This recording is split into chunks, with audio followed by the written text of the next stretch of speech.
Hemos dedicado varios episodios de este podcast a algunos de los más importantes escritores argentinos del siglo XX. Pero si miramos al panorama literario del presente siglo, lo que más resalta son nombres femeninos, como los de Samantha Schweblin, Selva Almada, Mariana Enríquez, Alejandra Camilla, por mencionar algunas de las más destacadas. Están, por supuesto, las grandes poetisas como Alfonsina Storni, Alejandra Pizarnik, Marilena Walsh. A esta última le dedicamos un episodio del podcast. Hola, soy Eduardo Varela, pero llámame Edu. Y bienvenido a Mundo Edu, un espacio para conversar sobre personas y temas que nos interesan con el espíritu de una charla de café.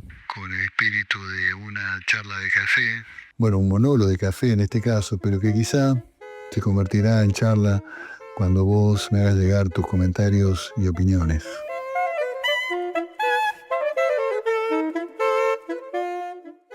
Hemos dedicado varios episodios de este podcast a algunos de los más importantes escritores argentinos del siglo XX, como Borges, Cortázar y Saer. También nos hemos ocupado de escritores argentinos que, si bien no están en el canon, nosotros o yo, no quiero involucrarlos a todos ustedes, los considero grandes representantes de las letras nacionales del siglo pasado, como Alejandro Dolina y Roberto Fontana Rosa. Pero si miramos al panorama literario del presente siglo, es decir, de este comienzo del segundo cuarto del siglo XXI que estamos viviendo, lo que más resalta son nombres femeninos, como los de Samantha Schweblin, Selva Almada, Mariana Enríquez, Alejandra Camilla, por mencionar algunas de las más destacadas. Y este brillo de la literatura femenina argentina de este siglo echa de alguna manera luz hacia atrás, auspicia la revalorización de grandes escritoras argentinas del siglo pasado. Escritoras que, bueno, descubrimos ahora, merecían mayor atención de la crítica, del público y de los formadores de cánones literarios. Están, por supuesto, las grandes poetisas como Alfonsina Storni, Alejandra Pizarnik, Marilena Walsh. A esta última le dedicamos un episodio del podcast, y María Elena tuvo, además de una carrera literaria, una gran carrera como cantautora y dramaturga. Pero en la segunda mitad del siglo pasado, sobre todo, hubieron también grandes narradoras que en su momento tuvieron amplia difusión y hasta popularidad, pero que fueron olvidadas y que merecerían alguna modalidad de rescate. De hecho, algunas de ellas están siendo reeditadas. Estoy pensando en escritoras como Marta Lynch, Silvina Bullrich, Beatriz Guido o sobre todo la fabulosa Sara Gallardo. La que creo que se salva de ese eclipse que parece haber afectado a la literatura escrita por mujeres en el siglo pasado es Silvina Ocampo, que sí ha sido revalorizada o, bueno, simplemente valorizada en los últimos años. En el caso de Silvina puede argumentarse que la visibilidad de su evidente talento sufrió en su momento alguna postergación por el hecho de estar rodeada de gigantes del universo literario como su hermana Victoria, su esposo Adolfo Bioy Casares y el amigo de la pareja Jorge Luis Borges. Pero es probable que también esa proximidad, es decir, ser parte de ese clan, en alguna medida haya ayudado que en algún momento los ojos del establishment literario, esto es público, críticos, editores, instituciones, se fijaran en ella y reconocieran el enorme valor de su literatura. Pero como dijimos antes, si nos enfocamos en la literatura que se está produciendo en estos tiempos, el rasgo más evidente es el de cierta hegemonía femenina. Y este parece ser no solamente un fenómeno local. Si miramos a nuestra región, vemos situaciones parecidas en otros países de América Latina. Por ejemplo, Fernanda Melchor y Valeria Luiselli en México, Mónica Ojeda, Fernanda Ampuero en Ecuador, Alicia Tabuco Serán y Lina Meiruane en Chile, Pilar Quintana y Margarita García Roballo en Colombia. Parecería ser también el caso en Europa, ¿no? Donde tenemos a, no sé, Sara Mesa, Irene Vallejo en España, a Melino Thom en Bélgica, Delfín de Vigan en Francia. Y esto también se ve, quizá de manera aún más marcada, en el mercado anglosajón. Por ejemplo, Colin Hoover, una escritora estadounidense, ya vende más que Stephen King o John Grisham. Hay quienes han pretendido utilizar el concepto de boom para nombrar este fenómeno, recurriendo a la fórmula, bueno, o el sonido onomatopéyico que se usó en los 60 y 70 para denominar la explosión de la literatura latinoamericana de ese momento, de la mano de nombres como Gabriel García Márquez, Julio Cortázar, Mario Vargas Llosa, Carlos Fuentes, entre otros. Pero tanto la crítica como las propias escritoras protagonistas del fenómeno rechazan esa calificación, la utilización de esa fórmula, a la que consideran marketinera y distorsiva, como si se pretendiera etiquetarlas como una moda o una cuestión, una situación coyuntural. También resulta cuestionable, por supuesto, que se denomine a la literatura producida por estas escritoras, entre comillas, literatura femenina, como si fuera una categoría subordinada a la más general de literatura a secas, o creando una categoría antagónica del mismo nivel que sería la, comillas, literatura masculina. Lo más apropiado para no caer en pecado alguno de condescendencia patriarcal sería llamarla literatura hecha o escrita por mujeres. Aunque probablemente esto tampoco resuelva del todo el problema semántico político que se agita detrás de las palabras. Quizás quepa recordar a Roland Barthes, que postuló la muerte del autor, y bueno, supongo también la muerte de la autora. Según Barthes, la obra se desprende del autor y es apropiada por el lector.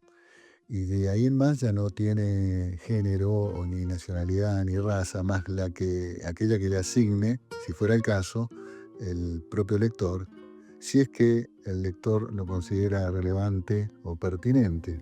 Gracias a la vida que me ha dado tanto, me dio dos luceros que cuando los abro, perfecto distingo lo negro del blanco y en el alto cielo su fondo estrellado y en las multitudes del hombre que yo amo.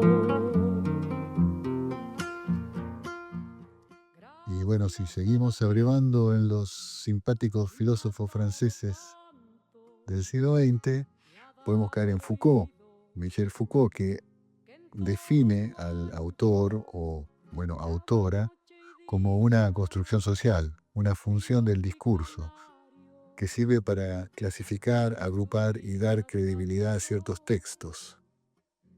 El yo que escribe una novela, dice Foucault, o sea, el narrador, no es el mismo yo que camina por la calle. Y ante esta afirmación es imposible no recordar aquello de Borges, de que al otro es al que le pasan cosas, el otro es el que recibe premios y homenajes. Decía Borges de su alter ego, el escritor famoso Borges. El autor, según Foucault, es una posición vacía que el discurso llena. Y el discurso, como sabemos, o como pretendía Foucault, es un dispositivo del poder. Supongo que debe haber estudios, trabajos académicos que aplican estas ideas de Foucault a la, entre comillas, literatura femenina, porque parece que acá hay bastante tela semiótica y, bueno, también, si se quiere, política para cortar en esta cuestión. Pero por supuesto, quédense tranquilos, no se preocupen, no nos vamos a meter en eso. Nosotros nos quedamos, por lo menos por ahora, con que se trata de literatura escrita por mujeres. Lo que sí podemos hacer es repasar algunos de los factores que la crítica especializada ha identificado como probables causas o condicionantes que facilitaron el fenómeno del espectacular éxito de la literatura escrita por mujeres, por lo menos en el caso argentino. Bueno, por un lado hay cada vez más mujeres que escriben y más mujeres que estudian letras. En la UBA, por ejemplo, 7 de cada 10 estudiantes de la Facultad de Filosofía y Letras son mujeres. Y en las carreras de esa facultad vinculadas con idiomas y letras, la presencia femenina es aún superior, llega al 80%. Correlativamente, hay más mujeres que compran y leen, y la preferencia de las mujeres lectoras es por la literatura de ficción, o en todo caso leen más ficción que los hombres lectores. De alguna manera hubo una respuesta del mercado a una demanda postergada, la de las lectoras que buscaban historias escritas por mujeres. En el caso de Argentina, además hubo, al menos en los últimos, no sé, 20 años, un gran desarrollo de sellos editoriales autogestivos y medianos que apostaron por voces femeninas antes de que éstas fueran absorbidas por los grandes grupos editoriales transnacionales. También pudieron haber influido en este auge de la literatura escrita por mujeres la renovada fuerza del feminismo y la consecuente organización de colectivos de gran arraigo y protección como Y Una Menos del año 2015, que pudo haberse traducido en nuevas dinámicas de lecturas y demandas de narrativas vinculadas a la experiencia femenina. Finalmente podemos notar también como un factor que incluido en esta ecuación, cuyo resultado es el auge de la literatura escrita por mujeres, la atención internacional que se refleja en prestigiosos premios literarios internacionales a escritoras argentinas, como el Premio RAL del Booker International o el Sor Juana Inés de la Cruz, que confirman la legitimidad, digamos, la legitimidad global de la literatura argentina contemporánea escrita por mujeres. Con respecto a los principales referentes, hemos identificado al comienzo de este desprolijo comentario algunas de las escritoras que cuentan entre las más conocidas, pero que no agotan un fenómeno que es mucho más amplio y que sigue creciendo. Pero bueno, les propongo un repaso somero de lo producido por estas grandes artistas, como para ver de paso también la radical diversidad temática y de propuestas estéticas, lo cual agrega otro elemento distintivo a esta movida, si queremos llamarla así. Nací en un barrio donde el lujo fue un albur, por eso tengo el corazón mirando al sur. Mi viejo fue una abeja en la colmena, las manos limpias, el alma buena. Y en esa Samantha Schweblin, no sé si se pronuncia así, en todo caso nació en Buenos Aires en 1978 y reside desde el 2012 en Berlín, en Alemania. Ganó muchos premios prestigiosos, fue traducida a más de 40 idiomas, fue incluso candidateada para el Premio Nobel de Literatura en años recientes. Sus títulos más conocidos son Distancia de Rescate y Kentucky's, ambas novelas, la primera en el 2014 y la otra, Kentucky's, del 2018. Y volúmenes de cuentos, ella se considera más cuentista que novelista, que son Pájaros en la Boca del 2009, Siete Casas Vacías del 2015 y El Buen Mal del 2025. Se ha dicho de Samantha que su literatura maneja una prosa milimétrica y que en sus historias la normalidad doméstica y familiar se quiebra de manera sutil hacia lo fantástico, incluso la ciencia ficción. Ella, Samantha, ha dicho sobre su propia escritura que ella lo que busca es la oportunidad de poder manipular el lenguaje con una pinza casi científica, aunque tome días, meses o años para decir exactamente lo que quiere. Y con respecto a la violencia que se puede encontrar en sus historias, Samantha ha dicho que, comillas, hay mucha violencia en mis textos porque es mi manera de sacármela de encima. La violencia me inmoviliza. La literatura es mi manera de procesarla e intentar entender. Cierra comillas. Mariana Enríquez nació en Buenos Aires en 1973. Mariana también fue premiada internacionalmente y traducida a muchos idiomas. Trabajó muchos años en el periodismo, sobre todo fue subdirectora del suplemento Radar del diario Página 12. Sus obras más importantes son las novelas Bajar es lo peor, de 1995, y Nuestra parte de la noche, del 2019, que fue ganadora del premio Herralde de novela. También escribió libros de cuentos, Los peligros de fumar en la cama, del 2009, y Las cosas que perdimos en el fuego, de 2016, y el más reciente, Un lugar soleado para gente sombría, del 2024. Publicó también una semblanza biográfica de Silvino Ocampo titulada La hermana menor, en 2014. Se ha dicho que Mariana recurre a lo que se ha denominado el gótico rioplatense para explorar los traumas de la dictadura militar, la pobreza y la violencia urbana. Ella dijo sobre su obra que el terror eficaz no precisa de monstruos fantásticos ni castillos, sino de enfocar la realidad social, la política y la cotidianidad latinoamericana.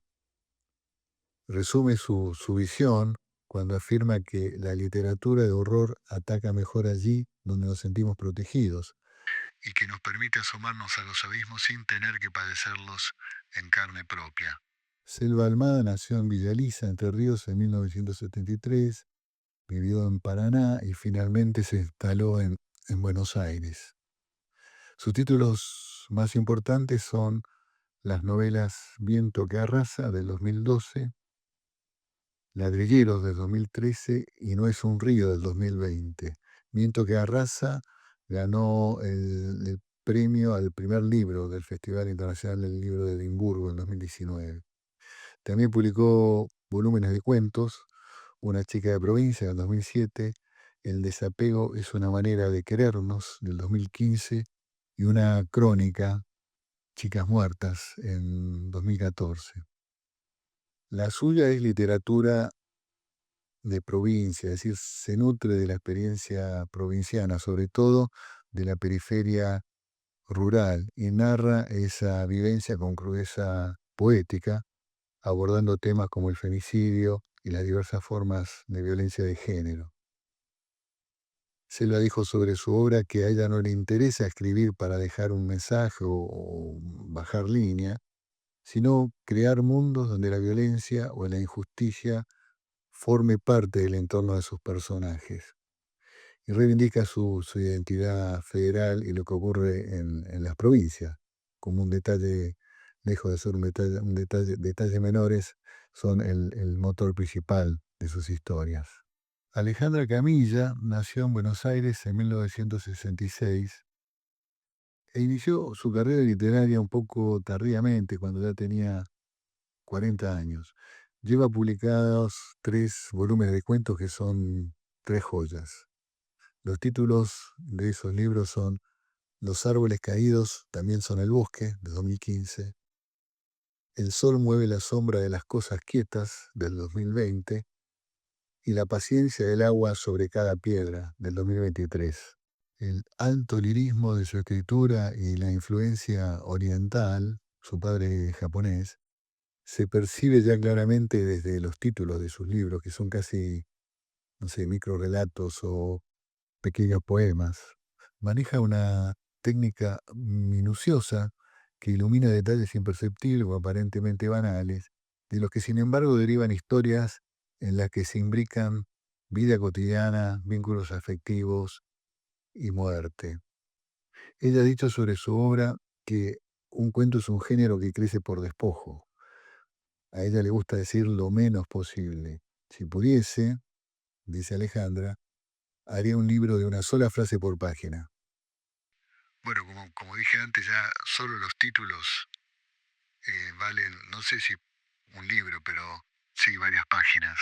En fin, creo que podemos declararnos satisfechos y aún más felicitarnos por poder contar en estos tiempos confusos que nos toca vivir con el arte de estas grandes escritoras que ayudan a desentrañar o al menos tomar distancia como para poder ampliar la perspectiva y eventualmente disipar, aunque sea parcialmente, aquella confusión.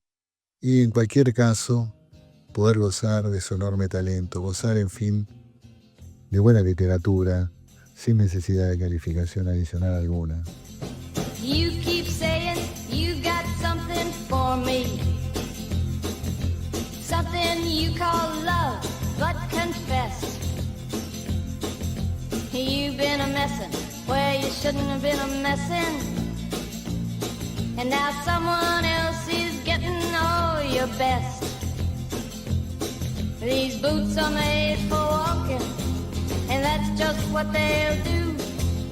One of these days these boots are gonna walk all over you. Bueno, si llegaste hasta acá, supongo que es porque esto más o menos te interesó, con lo cual, si es así, me siento legitimado como para pedirte que nos des like, que nos sigas en las redes sociales, donde anunciaremos otros encuentros similares a este. Muchas gracias y saludos.